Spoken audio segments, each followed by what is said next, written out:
चलिए, तो हम लोग शायद मेरी बात अधूरी रह गई थी। हम द्रव्य को समझने का प्रयास कर रहे हैं कि द्रव्य जो है, मैं भी एक द्रव्य हूँ। तो इस द्रव्य को बहुत अच्छे से, क्योंकि ये सारी चर्चा क्या है ना, द्रव्य को जब तक हम नहीं समझेंगे, एक द्रव्य भी होता है और वैज्ञानिक भाषा में एक द्रव होता है, जिसे हम तरल पदार्थ कहते हैं। उसकी चर्चा नहीं हो रही यहाँ पे। द्रव्य मतलब जो एक पदार्थ है, एक तत्व है, मतलब जो मैं द्रव्य हूँ ना, कि जो हमेशा बना रहे, उसमें उत्पाद व्यय तो होता रहे, मतलब जो पर्याय है उसमें परिवर्तन तो होता रहे, परंतु मैं उसके बाद भी बना हूँ। मेरा जिसका कभी नाश ना हो, जिसका हमेशा अस्तित्व बना रहे, वह द्रव्य कहलाता है।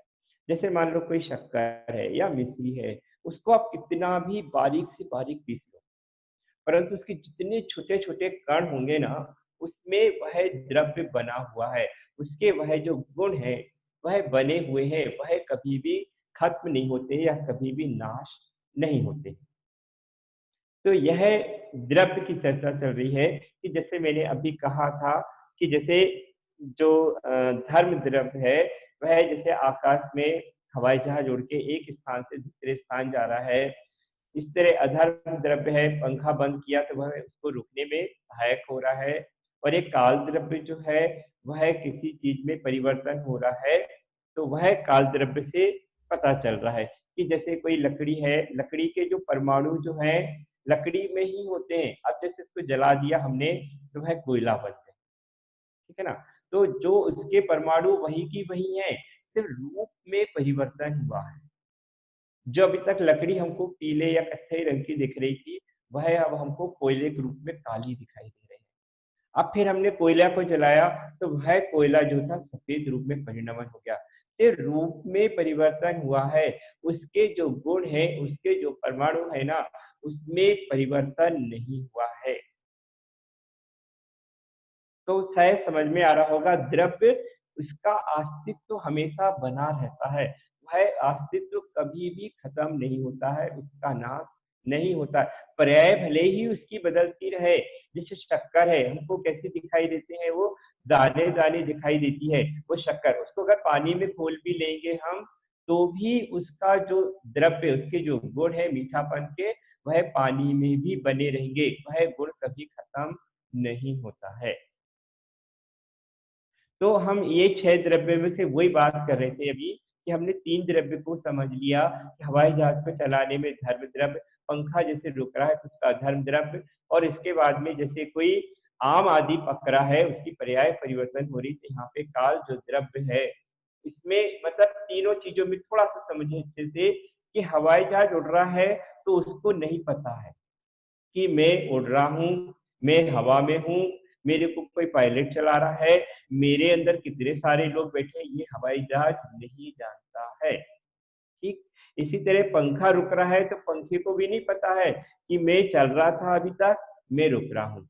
आम में परिवर्तन हो रहा है, खट्टा था, अब उसमें मीठेपन के गुण आ रहे हैं। पहले वह हरे रंग का दिख रहा था, अब पीला दिख रहा है, अब लाल दिख रहा है, अब काला दिख, उस आम को भी नहीं पता है कि मेरे अंदर परिणमन हो रहा है। ये जो तीनों चीज़ों को जान रहा है, ध्यान से सुने, जो ये तीनों चीज़ों को जान रहा है कि हवाई जहाज चल रहा है, पंखा रुक रहा है और आम में पर्याय बदल रही है, इन तीनों को जानने वाला जो है, वह जीव द्रव्य है।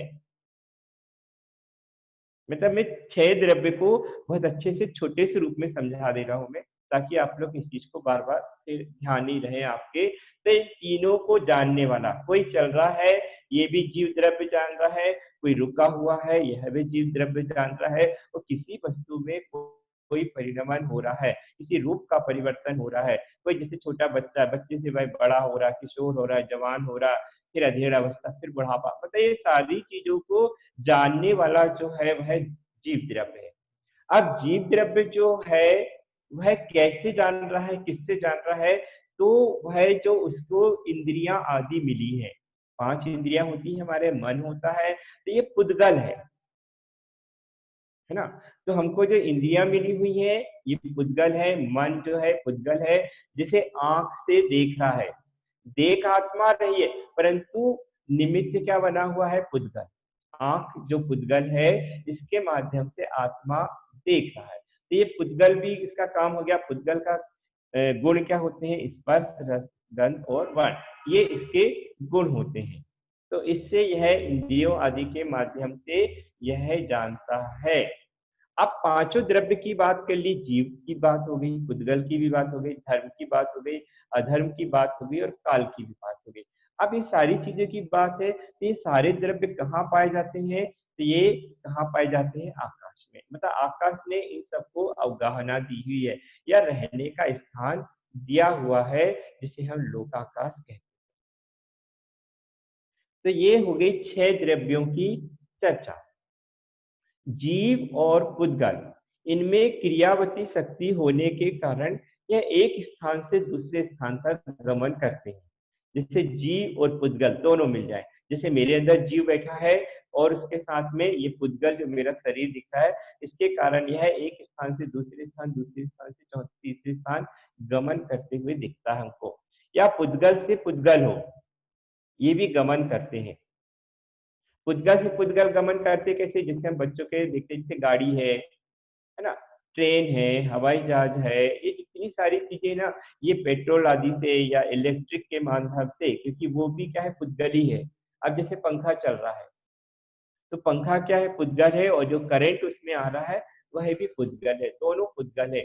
या तो जीव के साथ पुद्गल जुड़ेगा या पुद्गल के साथ में पुद्गल जुड़ेगा, तो यहाँ पर जो वह वस्तु गमन करने लगती है। तो ये जो 6 द्रव्य हैं, ये 6 द्रव्यों से ऐसे यह बना हुआ है। और किसी भी द्रव्य में जो गुण होते हैं ना, वह गुण की पर्याय जो होती है कम ज्यादा हो सकती है। अभी मेरा जैसे ज्ञान कम है, बहुत कम है, मान लो 6 अक्षर बहुत कम है। अगर मैं और कीड़े मकोड़े में चला जाऊं तो और कम हो जाएगा, और निगोजिया में चला जाऊं तो बहुत कम हो जाएगा। परंतु ज्ञान कभी खत्म नहीं होता है। यह जो जीवपना में जीवत्वपना है ना, यह कभी खत्म नहीं होता, यह सदा बना रहता है। ऐसा नहीं होता है कि बिल्कुल ज्ञान खत्म हो गया तो मैं जीव से अजीव बन जाऊंगा। नहीं, जो मेरे अंदर के गुण है वह सदा है और सदा ही बने रहेंगे। हो सकता है केवल ज्ञान प्राप्त हो जाए तो मेरा जो ज्ञान है पूर्णतः प्रकट हो जाएगा। तो इसमें कम ज्यादा होते रहते हैं ज्ञान में कभी मतलब इसका नाश नहीं होता है। तो वही कह रहे हैं कि द्रव्य का जो द्रव्यत्वपना है, जो उसके अंदर का है, वह कभी भी नाश नहीं होता है। उसका कम ज्यादा प्रभाव हो सकता है, बाकी उसके अंदर की जो चीज है वह बनी रहती है। यह द्रव्य गुण का पर्याय है। तो उसमें क्रियावती शक्ति होने के कारण वह जो द्रव्य है ना, वह बना चलना और उसका रुकना बना रहता है। ठीक, तो कल हम जो चर्चा कर रहे थे आचार्य उमा स्वामी द्वारा जो रचित है तत्वास्तु की, कल हमने 6वां सूत्र तक देख लिए थे, धर्मादिक द्रव्यों की संख्या। तो ये हमने पढ़ चुके थे कि आकाश देख द्रव्याणी, है ना, कि यह आकाश कहाँ तक है?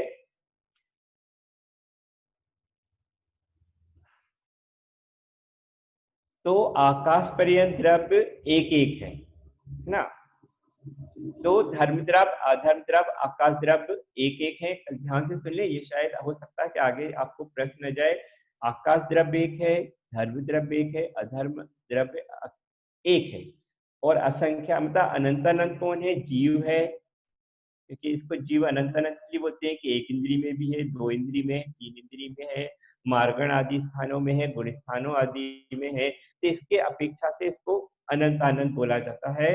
और इसके बाद में जो है ये कहना चाहिए उद्गल, ये भी अनंत होते हैं, और जो काल द्रव्य होते हैं ये भी अनंत होते हैं। तो 3 द्रव्य ये संख्या एक एक होती है, और बाकी 3 असंख्यात या अनंत अनंत होते हैं। ये चीज ध्यान रखें। चलिए, आज अपन नया जो सूत्र है, आज अपने को शुरू लेना था सूत्र नंबर 7वां, है ना। तो आचार्य उमा स्वामी द्वारा रचित है, धर्माधिक 3 द्रव्यों की निष्क्रियता के बारे में बता रहा है। इसलिए जो आचार्य उमा स्वामी ने इसका सूत्र का नाम दिया है निष्क्रियाणी चा। इसको बहुत सरल है, निष्क्रियाणि च। निष्क्रियाणि च। निष्क्रियाणि च। निष्क्रियाणि च। निष्क्रियाणि च। चलिए निष्क्रियाणि च। अब जो आचार्य उमा स्वामी हमको इस सूत्र के माध्यम से यह बता रहे हैं कि जो तीनों द्रव्य कौन कौन से,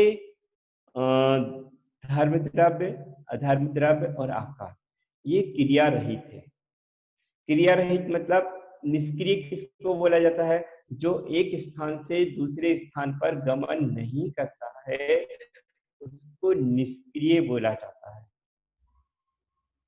आ रहा होगा समझ में कि ऐसे ये सब अजीव हैं, एक ही स्थान पर रहते हैं, कहीं पे इनका आना जाना नहीं होता है, इसलिए यह निष्क्रिय है। मतलब एक स्थान से दूसरे स्थान पर गमन नहीं होता है। गमन कब होता है? जब दो द्रव्य मिलते हैं तब गमन होता है, वैसे अपने आप गमन नहीं होता। जैसे आत्मा है, अब जैसे मान लो सिद्धों की जो आत्मा कहाँ पे है? सिद्धालय में, ठीक है ना। अब उसके साथ में पुद्गल द्रव्य नहीं है, मात्र आत्मा भर है उनके साथ, तो अब उनका गमन होता है क्या? वो भी निष्क्रिय है, एक स्थान पर स्थित। चलिए, तो ये भी समझ में आ गया है। तो निष्क्रियाणिचा मतलब जो तीनों द्रव्य हैं यह क्रिया रहित है। बहुत छोटा सूत्र है। अगला सूत्र पढ़ते हैं, सूत्र नंबर 18, 8वां नंबर का। धर्म धर्म और एक जीव द्रव्य के प्रदेश। अब इसके प्रदेशों की चर्चा चल रही है, किस किस के धर्म अधर्म और जो जीव होता है ना, एक जीव की बात कर रहे हैं, उसके प्रदेश कितने होते हैं। तो आचार्य उमा स्वामी इसमें बता रहे हैं, असंख्या प्रदेशा धर्मा धर्मे जीव नाम। पढ़े, बहुत सरल है। असंख्या प्रदेशा धर्मा धर्मे जीवा नाम। असंख्या प्रदेशा धर्मा धर्मे जीवानाम। असंख्या प्रदेशा धर्मा धर्मे असंख्या प्रदेशा धर्मधर्मे जीवानाम्। असंख्याः प्रदेशा धर्माधर्मैक जीवानाम्। असंख्याः प्रदेशा धर्माधर्मैक जीवानाम्। सभी ने बहुत बढ़िया पढ़ा है, खूब अच्छा। मतलब अब जो आचार्य उमा स्वामी जी हैं, अब प्रदेश की चर्चा कर रहे हैं, ठीक है ना। प्रदेश की चर्चा कर रहे हैं यहाँ पे। तो एक चीज ध्यान से सुने, अणु और परमाणु दोनों एक ही होते हैं। इसमें जब बार बार चर्चा आएगी अणु और परमाणु की, तो दो नहीं है, एक ही है। सबसे सूक्ष्म जो होता है वह परमाणु ही होता है, जिसका कोई दूसरा भाग ना हो सके उसे परमाणु कहते हैं। ध्यान से सुन ले इस चीज को कि सबसे सूक्ष्म से सूक्ष्म क्या होता है? परमाणु होता है। और परमाणु किसको कहते हैं? जिसका दूसरा भाग नहीं किया जा सकता है, उसे परमाणु कहते हैं। तो धर्म द्रव्य, अधर्म द्रव्य और जो जीव द्रव्य होता है, असंख्य प्रदेशों का होता है। मतलब इतने प्रदेश होते हैं जिनको हम काउंट नहीं कर सकते हैं, या जिनको हम गिन भी नहीं सकते हैं, ऐसा मतलब कहना चाहिए। असंख्यात प्रदेश मतलब। चलिए, अब इसके बाद में ये भी बहुत छोटा सा है। और परमाणु जो होता है ना, देखो इसमें दो चीज होती है। प्रदेश जो होता है, ध्यान से सुने, जितने क्षेत्र में एक उद्गल परमाणु रुकता है उस क्षेत्र को एक प्रदेश कहते हैं। ध्यान से सुन लेते से, जितने क्षेत्र में एक उद्गल परमाणु रुकता है उस क्षेत्र को एक प्रदेश कहते हैं। एक उद्गल परमाणु जितने स्थान में रहता है, मैं सिर्फ बार बार बोल रहा हूँ ताकि शायद ये बात एकदम से समझ में नहीं आती है, कि जितने क्षेत्र में एक उद्गल परमाणु रहता है उसको एक प्रदेश कहा जाता है। जितने भी जीव द्रव्य हैं यह अनंतानंत प्रदेशी होते हैं। अब इसमें जैसे एक प्रश्न उठता होगा आपके मन में कि एक जो चींटी होती है उसके शरीर के आत्मा के प्रदेश और एक हाथी के आत्मा के प्रदेश, दोनों में कुछ तो अंतर हमको दिखाई देता है कि चींटी इतनी छोटी होती है, उसके आत्मा के प्रदेश और हाथी के जो इतना बड़ा हमको दिखाई देता है, दोनों में समान रूप से है। इसका कोई उत्तर देना चाहे आप में से तो कोई दे सकता है। नितिन भैया, निक्की भैया, कोई भी? भैया संकोच और विस्तार का अंतर होता है। अरे वाह, क्या बात है, बहुत बढ़िया।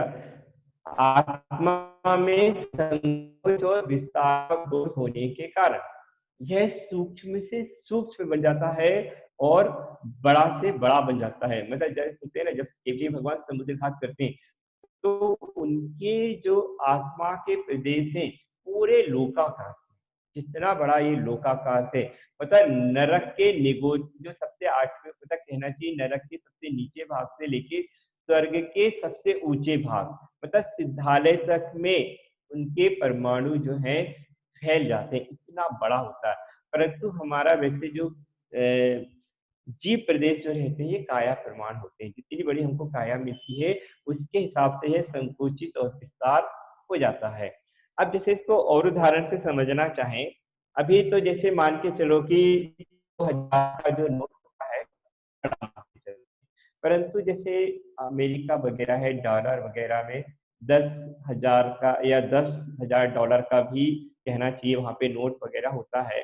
अगर उस नोट को अपन कहना चाहिए कि जैसे चिल्ला जैसे पहले चलते थे 1 पैसा 2 पैसा चलता है, तो उस जैसे 10,000 नोट की सोच के चलिए कितनी सारी चिल्ला मिलेंगी।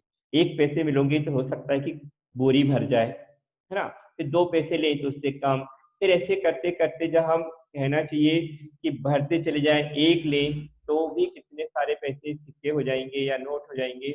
अगर वही चीज भरते भरते फिर 2 का ले, 5 का ले, 10 का ले, तो वह जो है इसका रूप जो है छोटा छोटा होते चला जाएगा। 1 पैसे 2 पैसे में इसका रूप बहुत बड़ा हो गया क्योंकि बहुत सारी चिल्लर हो गई, हो सकता है बोरी भी भर जाए 10,000 के नोट में। और जब वही 10,000 के नोट को अगर अपन देखें, एक रहता है, उसको अगर थोड़ा सा और बोल ले तो हमको बिल्कुल छोटा सा दिखाई देता है वही चीज, कोई अलग नहीं है, परंतु उसके जो परमाणु रहते हैं संकोच विस्तार के कारण सूक्ष्म से सूक्ष्म हो जाते हैं। अब इसे एक मान के चले, जिसे कहना चाहिए कि एक आलू में अगर हम किसी सुई को चुभोते हैं और उसको जब बाहर निकालते हैं तो उस सुई की नोक में असंख्यात, मतलब गिना नहीं जा सकता, इतने निगोदिया जीव उसमें होते हैं। मतलब कभी कल्पना करें कि उतने से सुई के नोक में असंख्यात अनंत जीव होते हैं उसमें। क्यों होते हैं? क्योंकि जो सूक्ष्म जीव होते हैं ना, वो क्या करते हैं कि अपने में अवगाहना दे देते हैं दूसरे जीव को। शायद समझ में ना आया हो, जैसे ऊपर सिद्धालय है, सिद्धालय में जैसे मान लो जी, मान लेते हैं कोई तीर्थंकर भगवान या कोई केवली भगवान जो वहां पर सिद्धालय में विराजमान है, और उसी स्थान पर कोई दूसरा जीव भी सिद्ध होकर गया, तो वो उनके आत्मा के प्रदेशों में ही या जो जहां पर वो है स्थित है उसमें ढेर सारी अनंत आत्मा उसी में भी जाकर अवगाहना होने के कारण से अवगाहना, मतलब उसी में जाकर रह सकते हैं, कोई वहां पर उसमें कोई दिक्कत नहीं होती है। या फिर इसको इस उदाहरण से समझ सकते हैं, जैसे कोई कमरा होता है ना, आप कमरे में आपने एक बल्ब जला दिया तो कमरे के उसे जो उसकी अवधारणा, उसने उसकी जो प्रकाश है उसको अपने आप में समाहित कर लिया, 2 जलाएंगे उसको भी समाहित कर लेगा। आप हजारों लाखों बल्ब भी एक ही कमरे में जला देंगे तो वह कमरा सारे बल्बों के प्रकाश को अपने आप में समाहित कर लेता है। इसी तरीके से जो सूक्ष्म जीव होते हैं, निगोदिया जीव होते हैं, वो दूसरे अन्य सूक्ष्म जीवों को अपने आप में समाहित कर लेता है। तो ये चीज मेरे ख्याल से अब समझ में आ गई होगी कि जितने क्षेत्र में एक पुद्गल परमाणु रोकता है क्षेत्र को एक प्रदेश कहते हैं। तो ये जो प्रदेश होता है आत्मा के प्रदेश और पुद्गल के प्रदेश, है ना। तो जितने हमारे पुद्गल के ये प्रदेश हमारे दिख रहे हैं उसमें हमारे अनंत आत्मा के प्रदेश बसे हुए हैं। तो जैसे से नाखून और बाल को छोड़ दिया जाए तो पूरे जितने पुद्गल प्रदेश दिख रहे हैं उसमें आत्मा के प्रदेश हैं। आप कहीं भी सुई चुभा के देख लीजिए, आपको तुरंत एहसास हो जाएगा कि यहाँ पे दर्द हो रहा है या यहाँ पे। चलिए, ये भी समझ में आ गया है हमें बहुत अच्छे से शायद। तो अब इसके बाद में आगे बढ़ते हैं, सूत्र नंबर 9 पर आते हैं। अगला सूत्र रखें नितिन भैया या निक्की भैया जिसके पास पीपीटी है। तो अब आचार्य उमा स्वामी जो है आकाश द्रव्य की चर्चा कर रहे हैं इस 9वें सूत्र में, है ना। आकाशस्यानंता, है ना, आकाशस्यानंता। आकाशयानन्ता आकाशस्यानन्तः आकाशस्यानन्तः आकाशस्यानन्ता आकाशस्यानन्ताः आकाशस्यानन्तः आकाशस्यानन्ता आकाशयानन्तः।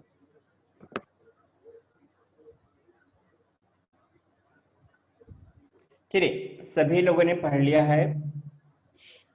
बहुत सरल सूत्र है, इसी में मतलब कहना चाहिए कि अर्थ तो इसी में छुपा हुआ है कि आकाश अनंता मतलब आकाश में अनंता अनंत प्रदेश होते हैं। बहुत छोटा सा और सरल है ये कि आकाश में अनंतानंत प्रदेश होते हैं। मतलब जितना बड़ा हमको आकाश दिख रहा है उसमें ऐसे सूक्ष्म जो प्रदेश होते हैं, सूक्ष्म प्रदेश जो परमाणु होते हैं, वह उन परमाणुओं से भरा हुआ है। देखो, इसमें एक चीज और थोड़ा सा समझने का प्रयास करें कि इसी आकाश में धर्म द्रव्य के परमाणु भी हैं। ध्यान से सुने, है ना। दे देना 200 रुपये। चलिए, तो इस आकाश जो द्रव्य है इसमें धर्म द्रव्य भी है, अधर्म द्रव्य भी है, काल द्रव्य भी है, जीव द्रव्य भी है और पुद्गल द्रव्य भी। मतलब सभी द्रव्य जो है इस आकाश में समाहित है ना। तो कभी अपने मन में कभी ऐसे विचार आता है क्या कि जो धर्म द्रव्य के परमाणु हैं वह कभी अधर्म द्रव्य के परमाणु से कभी टकराते नहीं है क्या? या कभी पुद्गल के जो परमाणु हैं हमारी आत्मा में, आत्मा के प्रदेश के जो परमाणु हैं उससे कभी उनका टकराव होता है क्या? कभी जो काल द्रव्य के परमाणु हैं वो किसी से टकराते हैं क्या? मतलब कभी ये दोनों एक दूसरे से टकराते हैं क्या? ऐसे कभी मन में प्रश्न आता होगा। तो इसमें सबसे बड़ी चीज क्या है, देखो ये 4 द्रव्य तो अरूपी है ना।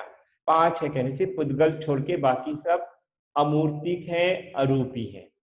तो इसलिए इनके एक दूसरे से टकराने का तो सवाल ही नहीं उठता है। और दूसरी चीज ये है, इसको एक उदाहरण से भी समझें कि जैसे एक पेन ड्राइव होता है या कोई कार्ड होता है, मेमोरी कार्ड होता है। अब उसमें हम कितने सारे वीडियो डाल लेते हैं, फोटो डाल लेते हैं, गाने डाल लेते हैं, इतनी सारी चीजें उसमें डाल देते हैं। तो क्या कभी उस पेन ड्राइव में या उस कभी मेमोरी कार्ड में एक फोटो दूसरे फोटो से मिल जाती है, या एक गाना दूसरे गाने से मिल जाता है, या कोई एक वीडियो दूसरे वीडियो से मिल जाता है? कितना सूक्ष्म होता है। मेमोरी कार्ड को देख लो, जरा सा होता है उसमें और कितनी सारी चीजें उसके अंदर भरी होती हैं, परंतु उसमें कोई भी चीज जो है एक दूसरे को कभी भी समाहित नहीं करती या एक दूसरे के अंदर उसको जाती नहीं है। इसी तरीके से जो हमारे कहना चाहिए कि आकाश द्रव्य है, इसमें सारी चीजें हैं, तो ये सब अपने स्वतंत्र हैं अपने आप में। कभी भी एक द्रव्य दूसरे द्रव्य में कभी भी समाहित नहीं होता है या कभी एक दूसरे में यह मिलता नहीं है। सबकी अपनी स्वतंत्र सत्ता होती है और स्वतंत्र सत्ता में ही ये अपने बने रहते हैं। जैसे मेरे परमाणु जैसे पुद्गल से शरीर बना हुआ है और इसी में मेरी आत्मा, दोनों भिन्न भिन्न है। क्योंकि जिस समय मेरी आत्मा इस शरीर को छोड़ के जाती है तो जितने शरीर के पुद्गल परमाणु हैं वो यहीं के यहीं रह जाते हैं। वो एक भी पुद्गल का परमाणु इस आत्मा के साथ में नहीं जाता है। तो ये भी समझ में आ गया होगा शायद कि कैसे जो सारे के सारे जो प्रदेश हैं तो ये भी समझ में आया कि आकाश द्रव्य में अनंतानंत प्रदेश होते हैं। अब इसके बाद में अगला सूत्र रखते हैं। अब उद्गत द्रव्य के प्रदेश की चर्चा अब जो आचार्य उमा स्वामी कर रहे हैं। चलिए इसको पढ़ते हैं अपन, है ना। आचार्य उमा स्वामी द्वारा रचित तत्वार्थ सूत्र का सूत्र नंबर 10 है। संख्याया संख्याश्च उद्गलानाम। पढ़े। संख्या संख्याश्च पुद्गलानाम। और अच्छे से पढ़ेगा। संख्ययाश्च पुद्गलानाम। संख्याश्च पुद्गलानाम। संख्याश्च पुद्गलानाम। संख्ययाश्च पुद्गलानाम। संख्यया असंख्ययाश्च पुद्गलानाम। संख्यया असंख्ययाश्च पुद्गलानाम। चलिए सभी ने बहुत बढ़िया पढ़ा है इसको। अब इस सूत्र को देखो, अगर आपके पास में सबको पीपीटी में आपके मोबाइल में यह सूत्र दिखाई दे रहा है ना, तो इसको समझे, है ना। इस सूत्र में से ही मैं आपको जो यहाँ पे जो लिखा हुआ है इसी से समझने का प्रयास करते। संख्या मतलब संख्या, ठीक है ना। अब ये जो या के बाद में आ की मात्रा लगी हुई है ना, तो इसको ले ले कहाँ पे, असंख्या पे। तो संख्या असंख्या, ठीक। अब इसमें जो चार शब्द भी लगा है, चार शब्द से मतलब है कि इसके पूर्व में हमने जो सूत्र पढ़ा था, कौन सा पढ़ा था, आकाश द्रव्य के प्रदेश में जिसमें लिखा था अनंतानंत, मतलब उसमें से लेना है अनंत। समझ में आ रहा होगा। संख्या असंख्यात और चार से अनंत, जो अपन ने पहले अब 20 के पहले सूत्र में पढ़े। पुद्गलानाम मतलब पुद्गल के जो प्रदेश होते हैं वह संख्यात में होंगे, असंख्यात में होंगे और अनंतानंत होंगे। तो संख्यात, असंख्यात और अनंतानंत। तो संख्यात मतलब जिसको हम काउंट कर सकते हैं, जिनको हम गिन सकते हैं। मतलब अगर एक प्रदेश ही जो है, अगर उसमें दो प्रदेश भी हो, मतलब उसमें दो परमाणु आ जाए या दो परमाणु वाला कोई पुद्गल है, वह कौन सा कहलाएगा, संख्यात कहलाएगा। दो परमाणु से लेकर इतने परमाणु जितने तक हम गिन सकते हैं वह संख्यात हो गया। अब इसमें इतने परमाणु हैं जिनको हम गिन ही नहीं सकते हैं, वह असंख्यात हो गया। और अनंतानंत मतलब इतना जिसका पिंड होता है वह हमारे ज्ञान का विषय ही ना रहे, वह अनंतानंत होता है। तो संख्यात जो होता है ना, मति श्रुत ज्ञान को जो जानते हैं वह संख्यात वाले को गिन सकते हैं। जैसे हम और आप जो है ना मति श्रुत ज्ञान के धारी हैं, तो हम संख्यात संख्या को भले कितनी बड़ी हो उस संख्या को हम गिन सकते हैं कि इसमें इतने पुद्गल परमाणु हैं, क्योंकि यहाँ पे पुद्गल द्रव्य के प्रदेश की चर्चा चल रही है। तो पुद्गल द्रव्य में जो प्रदेश होते हैं उसकी चर्चा है कि इसमें तीन होते हैं, संख्यात, असंख्यात और अनंतानंत, ठीक है ना। तो संख्यात मतलब मति ज्ञान और शुद्ध ज्ञान, ये हम में और आप में है, तो हम किसी भी पुद्गल परमाणु की उस संख्या को गिन सकते हैं। असंख्यात को कौन जान सकता है, जो अवधि ज्ञानी या मन है प्रिय ज्ञानी जो होते हैं वह इन संख्या को जान सकते हैं असंख्यात में कितनी है। और अनंतानंत जो संख्या होती है वह केवली भगवान के ज्ञान का विषय होता है। ये चीज समझ में आ गई होगी कि पुद्गल के जो प्रदेश हैं संख्यात भी होते हैं, दो से लेकर, एक नहीं, दो से लेकर जितने भी हों संख्यात में। इसके बाद असंख्यात में भी चर्चा कर लिए हैं और अनंतानंत की भी चर्चा हो चुकी है ना। तो अब कहना चाहिए कि यहाँ पे सूत्र नंबर ये 10 भी हो गया है। अब इसके बाद में 5 मिनट शायद बचा है, उस 5 मिनट में अगर कोई प्रश्न आदि ऐसा लगता है, कोई चीज समझ में नहीं आई है, तब पर इसकी चर्चा कर लेते हैं, निकी भैया या जो भी है आप लोग, है ना। तो अब 5 मिनट अगर कोई अपनी बात रखना चाहता है तो उस 5 मिनट में अपन उसकी चर्चा कर लेते हैं, जो सूत्र हम लोग शायद समझ में नहीं आया हो या समझने में हमको कोई परेशानी हो रही है।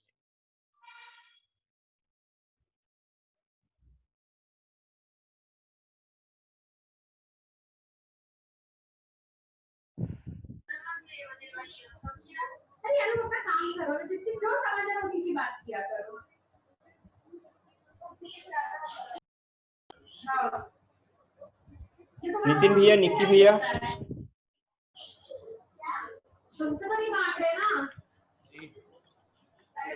हमने किसी को कोई शंका नहीं भेजा। अरे बीच में रखा करो ना, इतने अच्छा थोड़ी ना समझा रहा हूँ कि बिल्कुल कुछ भी नहीं पूछते हैं आप, तो पूछा करो कुछ तो हो सकता है कई नई चीज आ जाए आपके पूछने में जो शायद मैं बताना भूल गया हूँ या मेरे ज्ञान में ना आया हो, तो आप लोग भी थोड़ा सा ध्यान दें।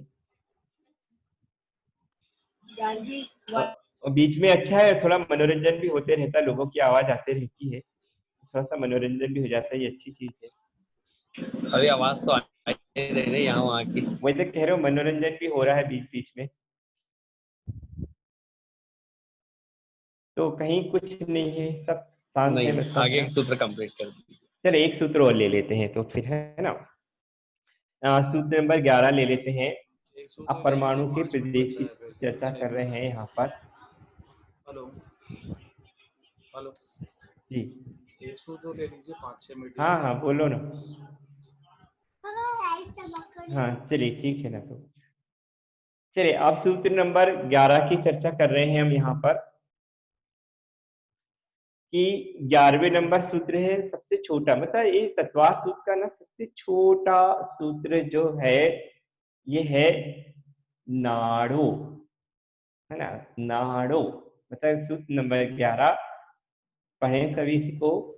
नाड़ो नाड़ो नाड़ो नाड़ो नाड़ो नाड़ो। नितिन भैया आप ही समझाओ इसको, बहुत सरल है, कोई भी आप में से जो भी है।